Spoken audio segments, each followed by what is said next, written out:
하나님을 축복하며 인사합시다. 잘 오셨습니다. 네, 한 번 더 우리 고백합시다. 하나님께서 당신을 이 자리로 인도하셨습니다. 아멘. 한 번 더 인사합시다. 보고 싶었습니다. 네.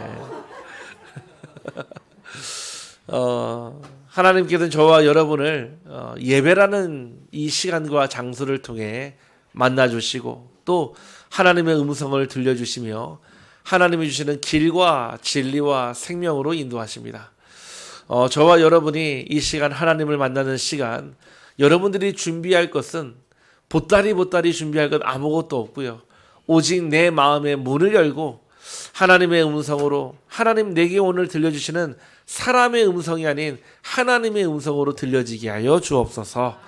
그 마음으로 기도한다면 오늘 이 자리에 있는 우리 모든 성도님들에게 하나님의 말씀이 생명의 말씀이요 생수의 말씀으로 들려질 줄 확신합니다. 한 분도 빠짐없이 은혜 받기를 주님의 이름으로 축복합니다. 지난 한 주간 우리가 교회다운 교회의 응답을 가지고 살리고 치유하고 세우는 자리에 있었습니다. 우리의 삶에는 어떤 일이 일어나는지 감히 예측할 수도 예상할 수도 없습니다. 그러랬거니라고 생각할 수는 있겠지만 내 생각대로 하지 않습니다. 또 되지도 않습니다. 왜냐? 이 세상의 지금 주인은 누구냐? 사단이거든요. 마귀거든요. 에베소서 2장 2절에 보니까 공중권세 잡은 자가 이 세상의 모든 죄와 탐욕과 사람들의 마음과 생각을 사로잡고 있다라고 말씀하고 있습니다. 그러니까 살면 살수록 행복한 사람보다 불행한 사람을 더 많이 만나며 살면 살수록 기술이 발전하고 과학이 발전하고 산업이 발전해도 인간 내면의 문제는 더 갈등과 골이 깊어지고 있습니다. 저도 지난주 한 주에 여기 우리 김천의 소년교도소에 잠깐 다녀왔는데요. 가보니까요 마음이 참 많이 더 힘들더라고요. 왜냐? 그 자리에 있는 아이들은요 13살부터 20살까지 사실은 학교에 있어야 되는 게 당연하고 가정에 있어야 되는 게 당연하고 학원에 있어야 되는 게 당연한 아이들이 부모의 품을 떠나서 사실은 그 차가운 벽에 그 좁은 공간에서 적게는 6개월 많게는 2년 가까이를 생활을 한다는 것은 사실 실로 불행한 일이 아니지 않을 수 없습니다. 그 현장에서 복음을 전하는데 어머니와 또 그 아들은 안에서 만나고 싶어도 만날 수 없고 손을 잡아줄 수도 없는 그 현장에서 복음을 전하는 마음이 많이 아프고 좀 힘들고 하지만 그 벽을 넘어서 전달된 성령의 은혜는 실로 감사하고 놀라웠습니다. 이처럼 우리가 살고 있는 이 많은 시대에 수많은 일들이 일어나지만 오늘 저와 여러분에게 살아계신 하나님은 무엇이라 말씀하시는지 교회다운 교회, 강단다운 강단, 오늘 이 자리에서 그대로 듣고 성취되기를 주님의 이름으로 축복합니다.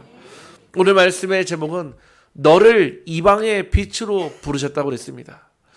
저와 여러분을 하나님께서는 처음부터 빛으로 부르셨습니다. 우리 한번 옆 사람을 축복하며 고백합시다. 하나님은 당신을 빛으로 부르셨습니다. 네. 하나님은 여러분들을 말 그대로 빛으로 부르셨습니다. 원래는 우리는 어둠이었었는데 어둠 가운데 있다가 우리를 빛으로 불러내면 무엇이 보입니까? 모든 것이 다 보입니다. 과거, 현재, 미래, 내 인생에 빛이 비추지는 순간 내 안에 사각지대, 재앙지대, 저주지대, 앞으로 바뀌어질 황금 어장이 보여집니다. 혹 여러분의 주변에 이런 사람이 없는지 꼭 살펴보기를 바랍니다. 우리도 그랬지만 우리의 주변에 길을 잃은 사람들이 있습니다. 인생이라는 지도 속에서 길을 잃은 사람, 길을 잃은 사람은 어디로 가야 할지 모르는 사람입니다.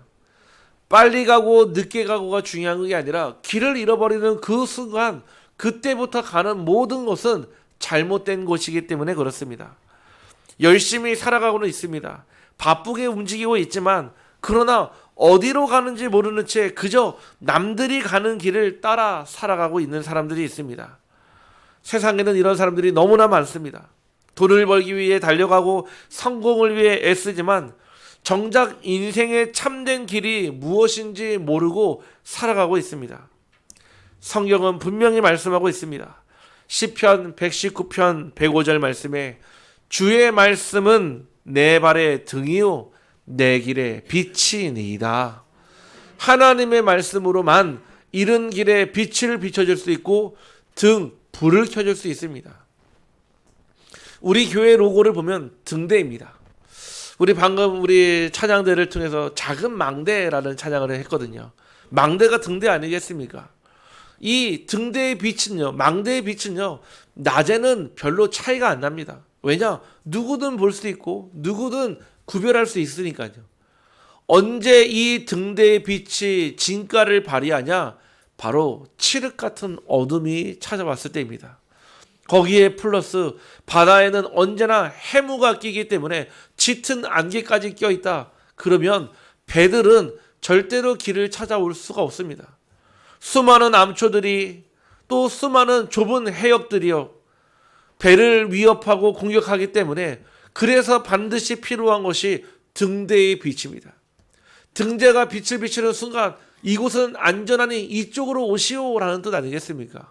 이곳으로 오는 것이 당신의 배와 당신의 생명과 당신의 재산이 안전합니다. 이 뜻인 겁니다.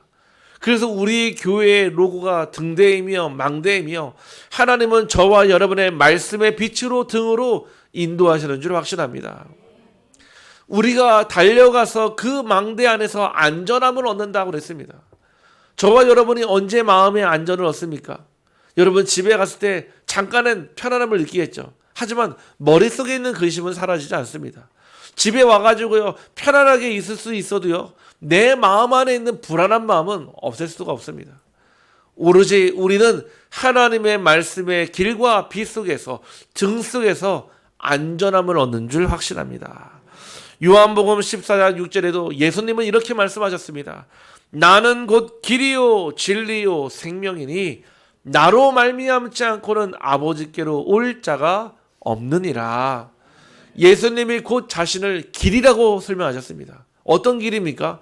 하나님 만나는 길이요 하나님 만나는 유일한 길 되시는 분이 바로 예수 그리스도이십니다. 그래서 그리스도를 모르고 산다. 다시 말해서 길을 모르고 사는 인생과 같습니다. 남들을 따라 열심히 살아가고 최선을 다해서 살아가는데 왜 내 마음은 더 가면 갈수록 피폐해지고 내 마음의 그 외로움은 그 어떤 것으로 채울 수 없으며 내 마음의 공허함은 도대체 무엇으로 채울 수 있습니까? 오직 하나님으로 오직 하나님 만나는 유일한 길 대신 그리스도만이 길이요 길을 잃는 사람은 오직 그리스도라는 것이 길을 찾는 길인 줄 확신합니다. 두 번째, 혹 여러분의 삶 주변에 방향을 잃은 사람이 없는지 살펴보기를 원합니다. 길은 알고 있습니다. 길은 알지만 방향을 잃어버리는 사람들이 있습니다. 이 사람은 길이 있다는 것을 알고요. 목적지도 알고 있습니다. 그러나 내가 지금 어느 방향으로 가고 있는지를 모르고 있습니다. 마치 나침반이 고장난 배처럼 바다를 떠다니며 이리저리 흔들리는 삶을 살아갑니다. 신앙생활도 마찬가지입니다. 교회는 다니고 있지만 말씀은 듣고 있지만 내 삶의 방향이 아니라 하나님과 하나님의 나라가 아니라 세상과 사람과 육신을 향해 있는 경우가 너무나 많습니다. 결국 방향을 잃은 인생은 결국 제자리만 맴돌게 됩니다. 방향을 잃은 배는 표류하며 미래를 잃어버린 청소년들은 방황을 합니다. 그래서 하나님은 우리에게 빛을 주셔서 방향을 보여주십니다. 잠언서 14장 12절 말씀에 어떤 길은 사람이 보기에 바르나 필경은 사망의 길이니라. 많은 사람들이 옳다고 여기는 길, 많은 사람들이 맞다고 바르다는 길, 하나님이 보시기에는 필경 사망의 길이라 말합니다. 우리가 살아가면서 중요한 것들이 있습니다. 법도 중요하고요. 도덕, 윤리도 중요합니다. 그것들이 있을 때 사람과 사람 안에서 일어나는 갈등을 최소화할 수 있으며 혹여 일어나는 갈등을 원만하게 잘 합의해서 이르도록 도와주는 것이 바로 법이요, 도덕이요, 윤리입니다. 그런데 법으로도 해결할 수 없는 문제가 있다면요. 도덕과 윤리로서 지킬 수 없는 것으로 해결할 수 없는 문제가 있다면 어떻게 하시겠습니까? 저는 많은 사람들을 만나며 또 많은 현장에 가보며 법으로 해결할 수 없는 문제들을 보았습니다. 또 도덕과 윤리로 그냥 양심으로 해결할 수 없는 문제들이 세상에는 너무나 많음을 알게 되었습니다. 지난주에도 아침에 일찍 어떤 여자분이, 멀리 사는 여자분이 전화 와서 목사님 살려주세요 하고 전화 왔어요. 지금 당장 저는 그분에게 큰 어려움이 와 있는 줄 알고 너무 놀랐거든요. 아침부터. 이 친구에게요, 이 문제가 오랫동안 와 있는 건 알았지만요, 너무 갈급한 나머지 울면서 소리지며 전화 왔습니다. 과연 그 문제는 어디서 도와주면 될까요? 정신병원에 가서 약 먹고 그 안에 입원하면 좋아질까요? 잠시 안정은 취할 수 있지만 영원한 해답은 아니겠죠. 아니면은 법으로 그 문제를 처리해서 벌금을 때리면 해결될까요? 그럴 수 있는 문제가 아니겠죠. 이처럼 인간 내면의 영적인 문제와 영적인 질병은 법으로도 해결 안 되고요, 윤리와 도덕과 신앙으로도 해결 안 되는 것이고, 오직 하나님을 만나야만 해결되는 창조의 축복이요 하나님의 형상을 회복하는 것이 진짜 치유인 줄 확신합니다. 여러분의 주변에 혹시 빛을 잃은 사람이 없는지 확인해 보시길 바랍니다. 가장 심각한 상태는 빛을 잃은 사람입니다. 빛이 없으면 길도 보이지 않고요, 방향도 알 수가 없습니다. 어둠 속에서는 앞에 무엇이 있는지 보이지 않습니다. 그래서 두려움이 생기고 불안이 생기고 결국 절망에 빠지게 되는 것입니다. 지금 저와 여러분이 살고 있는 이 시대가 그렇습니다. 빛은 점점점 희미해지고, 사람들은 돈은 있지만 평안이 없고, 사람들은 많지만 함께 있지만 외로움은 더 많으며, 가면 갈수록 내 안에 그 공허함은 더욱더 커지고 있습니다. 왜냐? 빛을 잃었기 때문에 그렇습니다. 혹시 저와 여러분이 혹시 중요한 것을 잃어버린 경험이 있습니까? 최근에 저희 딸이 핸드폰을 잃어버렸거든요. 생각만 해도 끔찍하죠. 왜냐면 요즘에 스마트폰이 그냥 전화만 하는 기능이 아니거든요. 이걸로 다 하지 않습니까? 돈도 보내죠, 소통하죠, 공부도 하죠. 그 안에 내 모든 정보들이 싹 다 들어가 있잖아요. 내 손에서 제일 떨어지지 않는 게 결국 스마트폰 아니겠습니까? 근데 스마트폰을 잃어버린 겁니다. 저는 옳다쿠니 잘 됐구나 생각이 들었습니다. 왜냐면은 메시지를 줄 수가 있거든요. 핸드폰을 잃어버리니까요, 그때부터요, 전에 보지 못했던 행동을 합니다. 갑자기 불안해지고요. 밥을 먹다가도 순간, 맛있는 음식 먹다가도 순간 우울해집니다. 왜냐? 핸드폰이 사라졌기 때문에. 잠을 더 제대로 못 잡니다. 왜냐? 핸드폰이 있어야 알람이 있어야 되는데 다른 핸드폰으로 알람 맞춰놓으니까 내 핸드폰이 아니니까 불안해지는 겁니다. 저는 이미 핸드폰을 찾아놨습니다. 이미 찾아놓고 일부러 한번 제가 지켜봤습니다. 요즘에는 디지털 디톡스라고 해가지고 일부러 스마트폰 없이 3일을 살아보고, 일부러 스마트폰 없이 일주일을 살아보는데, 일부러 찾아놓고 제 가방에다가 깊숙이 숨겨두고 반응을 살펴보았습니다. 첫날에는 무뎌지게 지나가다 둘째 날부터, 그때부터 더 불안해져가지고 핸드폰이 없으니까 소통이 안 되니까 짜증이 폭발을 합니다. 엄마에게 짜증을 내고요. 아니, 자기가 잃어버렸는데 왜 엄마에게 짜증을 냅니까? 막 화를 내고요. 놀라운 거는 3일째부터, 그때부터요, 아무렇지도 않은 삶을 살아가더라 이겁니다. 신기하죠? 3일 동안요, 불안해하고 극심하게 뭔가 고통스러워하다가 3일쯤 포기해버리니까, 아, 핸드폰은 없어졌구나, 누군가 다른 사람이 잘 쓰고 있겠구나 생각하는 순간 마음이 편안해지는 겁니다. 마치요, 저와 여러분이요, 가지고 있는 돈이 그럴 수 있습니다. 뭔가 내게 제일 좋은 거, 내게 답이 되는 거, 내게 기준이 되는 거, 하지만 없을 때는요, 불안하고 두렵지만 오히려 자유함은 있을 수 있거든요. 오늘 저와 여러분이요, 빛을 잃어버리는 그 순간 우리의 인생에 표류하는 것처럼 하나님의 생명의 빛을 여러분의 두 손으로 굳게 붙잡기를 주님의 이름으로 축복합니다. 결국 하나님은 어떻게 말씀하십니까? 길을 잃은 사람들에게, 방향을 잃은 사람들에게, 빛을 잃은 사람들에게 여러분들을 이방의 빛으로 부르셨습니다. 즉 여러분 안엔 빛이 있다는 사실이에요. 여러분 안에는요, 그 빛이 있기 때문에 길을 잃은 사람, 하나님을 모르는 사람, 방향을 잃은 사람, 빛을 잃은 사람에게 이 빛을 전달하기만 해도 여러분의 가정은 살아날 것이고 여러분들의 후대와 여러분들의 직장과 우리들의 교회와 지역이 살아날 줄 확신합니다. 하나님은 여러분을 빛으로 부르셨습니다. 47절 말씀에 주께서 이같이 우리에게 명하시되 내가 너를 이방의 빛으로 삼아 그랬거든요. 이 말씀은 단순한 권면이 아닙니다. 하나님의 분명한 말씀입니다. 하나님은 우리를 구원하신 것으로 끝내지 않으시고 빛으로 살도록 부르셨습니다. 하나님이 우리를 빛으로 부르셨다는 건 무슨 뜻일까요? 빛은 하나님이 주시는 것이요 세우는 것입니다. 빛은 내가 노력해서 얻는 것이 아닙니다. 여러분을 하나님의 빛으로 주셨고 그 빛이 여러분 안에 주신 것입니다. 원래 우리는 어둠이었습니다. 죄 가운데, 문제 가운데, 방황 가운데 있던 사람인데 하나님이 우리를 부르시고 구원하시고 빛의 자녀로 세워주셨습니다. 에베소서 5장 8절에 너희가 전에는 어둠이었더니 이제는 주 안에서 빛이라 빛의 자녀들처럼 행하라. 여러분이요 누군지 아는 순간요 그때부터 행동이 달라집니다. 여러분들이요 전에는 어둠일 때는요 어둠은 어둠을 좋아합니다. 어둠은요 어둠을 찾아다닙니다.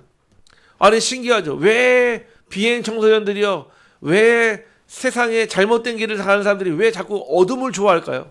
왜 사람들이 없는 음지로 찾아갈까요? 왜냐? 알거든요. 본인이 스스로 그 빛이 없다는 걸 알기 때문에 더 깊은 어둠으로 숨어버립니다. 하지만 하나님이 우리 안에 주신 빛은요 이 빛은 감출 수가 없습니다. 여러분을 위해서 이 빛이 발산되어지며 여러분이 가는 것보다 모든 음지가 양지가 되기를 간절히 소원합니다. 중요한 것은 여러분들 나는 부족합니다 합니다. 하나님이 나를 빛으로 부르셨다는 사실입니다. 두 번째, 빛은 어둠 속에서 더 분명해집니다. 아까 서론에 말씀드렸듯이 낮에는 등대의 빛이 보이지 않습니다. 하지만 어둠 속에 있을 때 빛은 더욱 선명하게 분명하게 드러납니다. 지금 이 시대는 영적으로 분명히 어두운 시대입니다. 혼란이 많고 두려움이 많고 방향을 잃은 사람들이 너무나 많습니다. 우리나라에 지금요 정치, 경제, 문화, 사회 뭔가 막 보여지는 거품은 버블은 막 일어나는 것 같은데요. 그 안에 실제적인 내용을 보면요 혼란합니다.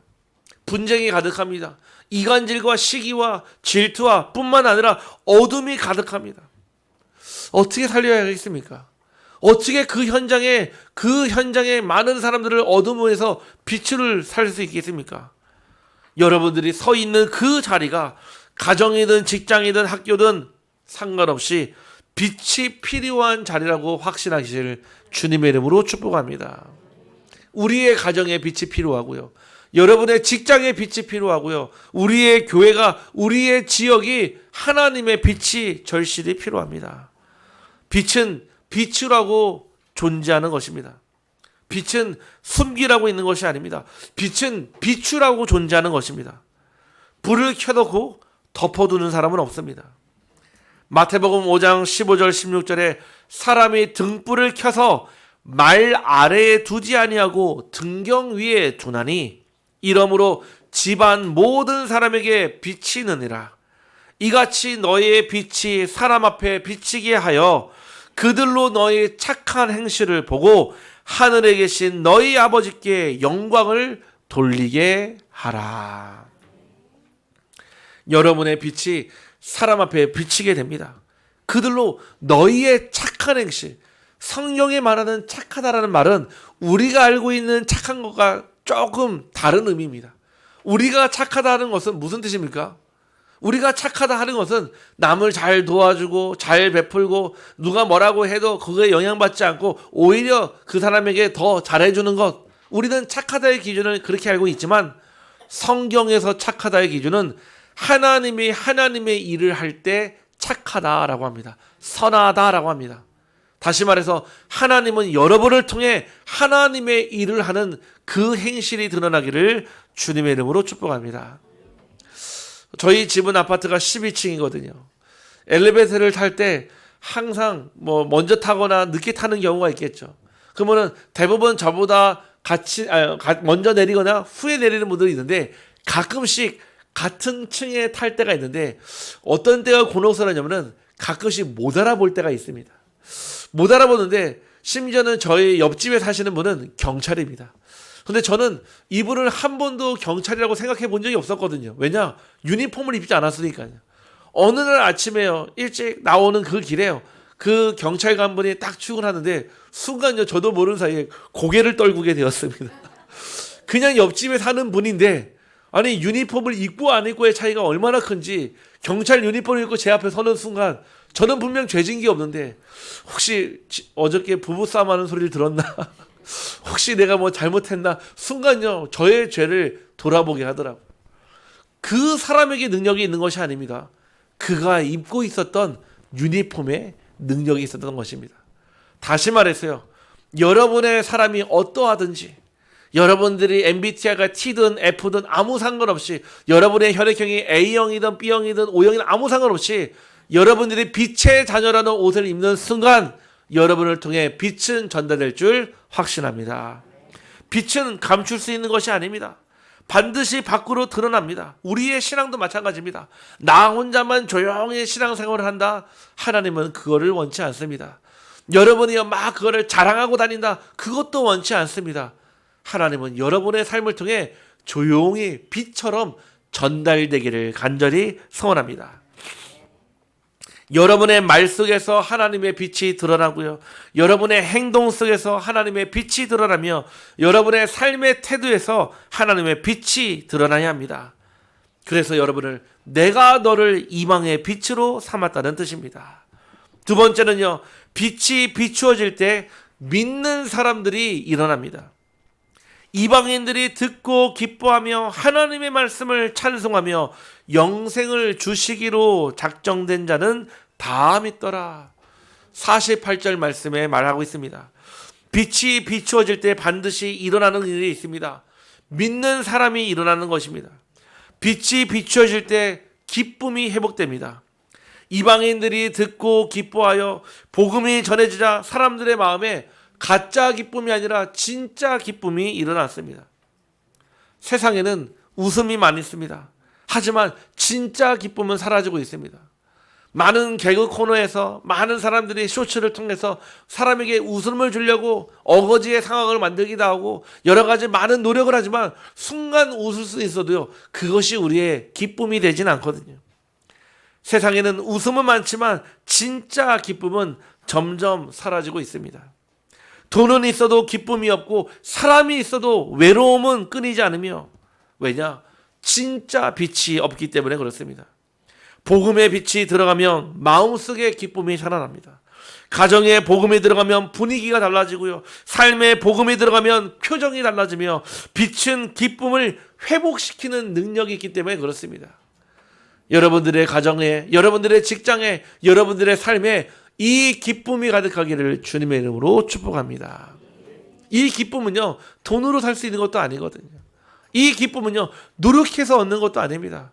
이 기쁨은 오직 하나님이 주시는 것이요, 하나님의 빛 안에 들어있는 참된 축복입니다. 두 번째는요, 하나님의 작정된 자가 있다는 얘기입니다. 영생을 주시기로 작정된 자는 다 믿더라. 여기가 우리가 주목해야 될 단어는요, 작정이라는 말입니다. 여러분은 언제 작정합니까? 아, 이 사람이 나에게 작정하고 왔구나. 이 얘기는 마음을 갖고 결단을 하고 결판을 내겠다는 마음을 가지고 왔다는 얘기입니다.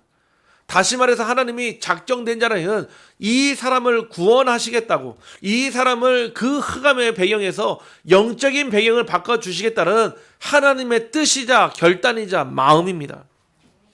이 말씀은 사람이 준비되어 있어서 믿는 것이 아니라는 얘기예요. 아, 내가 상황이 어렵고 힘들고 아프고 그래서 믿는 것이 아닙니다. 하나님이 작정된 그 구원이 그날 이룬 줄 확신합니다. 구원은 사람의 노력이나 능력으로 이루어진 것이 아닙니다.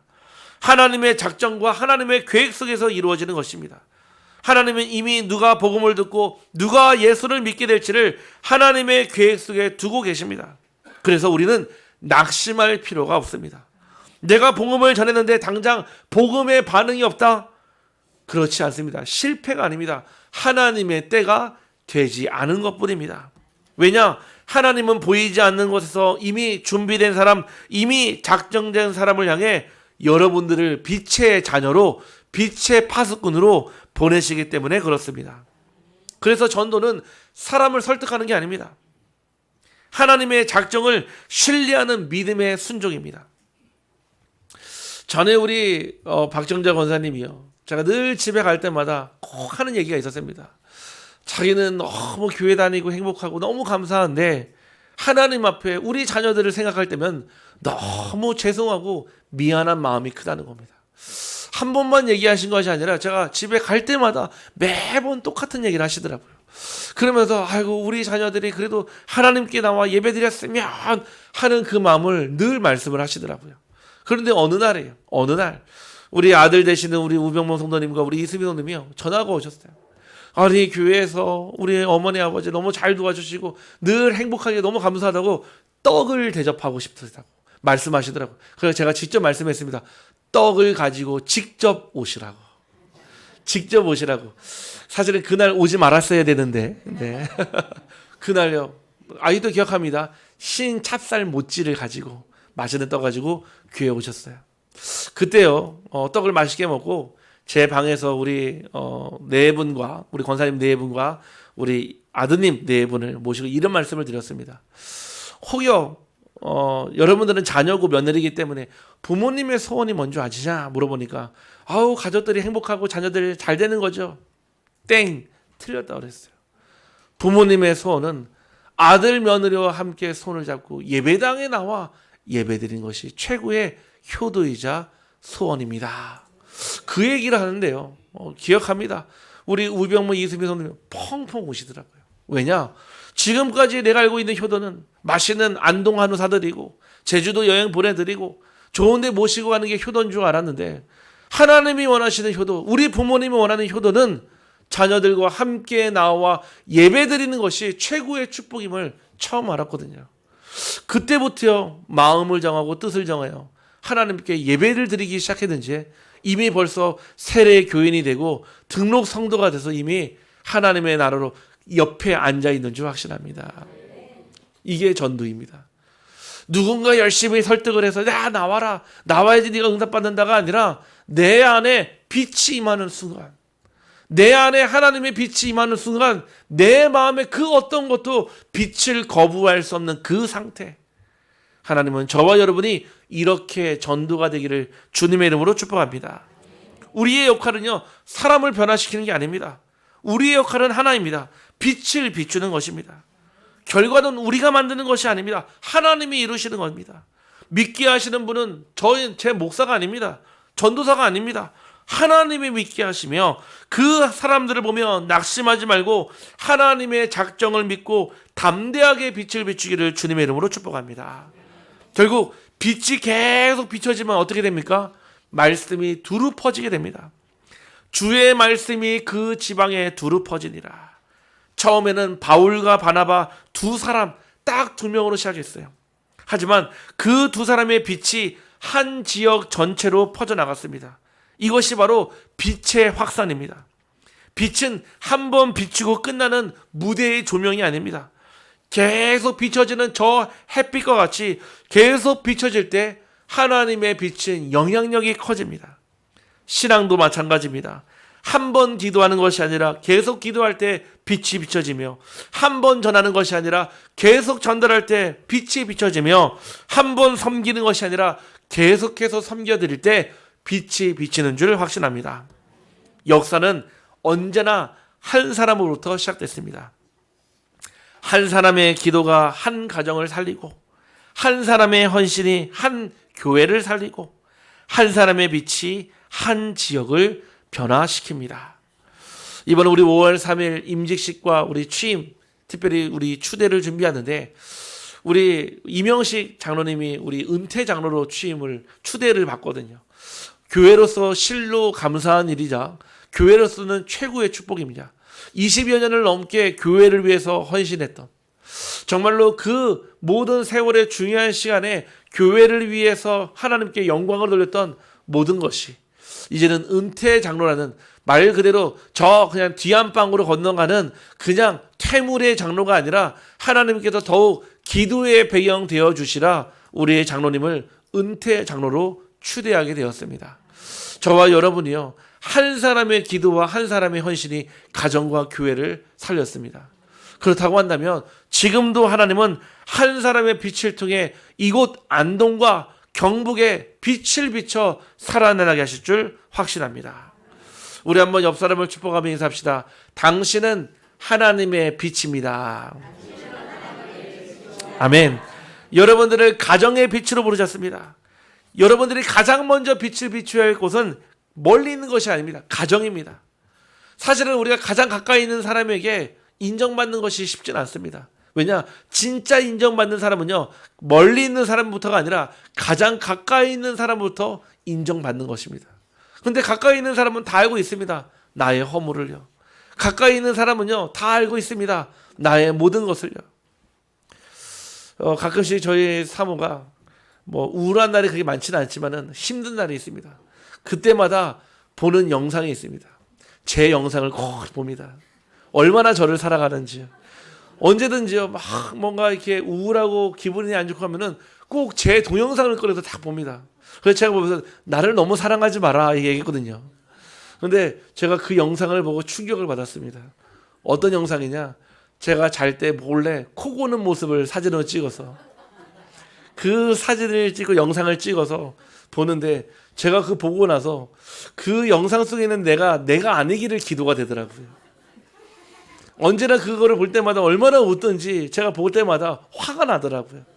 그래, 내가 이렇게 해서라도 가정에 빛이 된다면, 내가 이렇게 해서라도 우리 가정에 웃음의 꽃이 된다면 그 정도야 할 수 있지. 절대 보여달라고 하지 마시기를 주님을 축복합니다. 여러분들, 가정에요, 한 사람이면 됩니다. 아유, 내 남편도 불신자고요, 내 아내도 불신자고, 우리 애들 하나님 안 믿는데, 나도 믿음이 별로 없는데, 하나님 잘 모르는데 어떻게 우리 가족이요? 아닙니다. 간절한 마음, 그 마음 가진 한 사람이면 됩니다. 저는 봤거든요. 저도 그랬습니다. 저희 아버지도 그랬습니다. 저희 할아버지, 심지어 무당이었던 저희 할머니도 그랬습니다. 절대 안 될 거라 말했던 사람들보다 기도했던 그 한 사람의 말이에요. 무엇을 봤냐? 하나님이 빛이 임하는 순간 사람이 변하는 것을 보았습니다. 여러분들의 가정에 돈이 필요한 게 아니에요. 여러분들의 가정에요, 뭔가 화목하려면요, 무엇이 필요합니까? 하나님의 빛이 필요합니다. 여러분들의 그 가정에 빛이 임하기를 주님의 이름으로 축복합니다. 두 번째, 현장에 하나님이 여러분을 보내신 그 자리가 있어요. 직장, 학교, 여러분들이 일하고 있는 떡집, 여러분들이 일하고 있는 가게, 여러분들이 있는 노점, 여러분들이 있는 모든 현장이에요. 하나님이 여러분을 보내셨습니다. 그래서 여러분들이 가진 그 하나님의 빛을 마음껏 담대하게 거침없이 드러내기를 주님의 이름으로 축복합니다. 내 교회 다닌다, 이 말이 그렇게 어렵습니까? 어려운 말 아니에요. 내가요, 하나님 주시는 응답을 가지고요, 많은 사람들에게요, 내가 교회에 다니는 것만 증거해도요, 나 하나님을 믿는다 증거만 해도요, 그 가운데 작정된 자를 찾을 수 있어요. 심지어는 많은 사람들이요, 교회를 다니고 싶어요. 하나님 믿고 싶어요. 근데 뭐라고 하냐? 아무도 나한테 얘기를 안 해준다는 거예요. 여러분 주변에 있습니다. 나 가고 싶은데, 진짜 가보고 싶은데 아무도 나에게 이 말을 안 해줘서 못 가고 있고, 여러분은 그 한마디를 기다리는 분들도 있습니다. 그래서 이번 주 한 주간에요, 그 한 사람을 비추는 빛이 있기를 소원합니다. 여러분들, 많은 사람을 바꾸려 하지 마세요. 우리는 정치인이 아닙니다. 우리는 선거에 나가는 게 아니에요. 많은 사람들의 마음을 바꾸는 것보다 여러분, 한 사람의 마음을 바꾸는 그 한 사람을 위해 기도하고 그 한 사람에게 복음을 전할 때 하나님은 그 놀라운 역사를 이루십니다. 그래서 이번 주 한 주간요, 한 사람을 가슴에 품고, 그래, 내가 이 친구에게는, 이 동생한테는 내가 이분한테 한번 꼭 이 말씀을 전해야 되겠다라고 마음 먹기를 주님의 이름으로 축복합니다. 하나님 감사합니다. 우리를 이방의 빛으로 불러주시고 이방의 빛으로 사용하여 주옵소서. 이 고백이 우리 빛으로 교회 모든 성도들의 고백되게 하여 주시고, 한 주간 이 말씀을 가지고 이방의 빛으로 작정된 자를 살리는 빛의 증인 되게 하여 주옵소서. 예수 그리스도 이름으로 기도하옵나이다. 아멘.